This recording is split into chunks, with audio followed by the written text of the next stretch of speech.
Good day po mga boss. So, magkakabit tayo ngayon ng isang set na mugs na Black Rhino mga boss. So, ang kakabit nating gulong ay 26550 rim 20.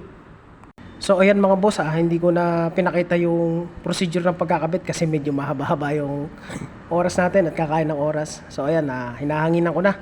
Naikabit ko na yung apat na rim.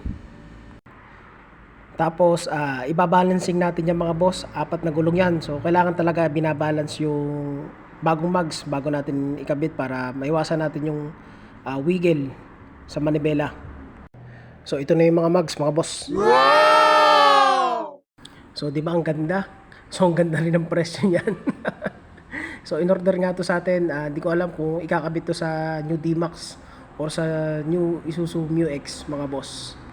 So, ang mugs nga pala natin ay Black Rhino. Tapos, ang ginamit nating gulong dyan ay Cylon na 26550 rim 20, mga boss.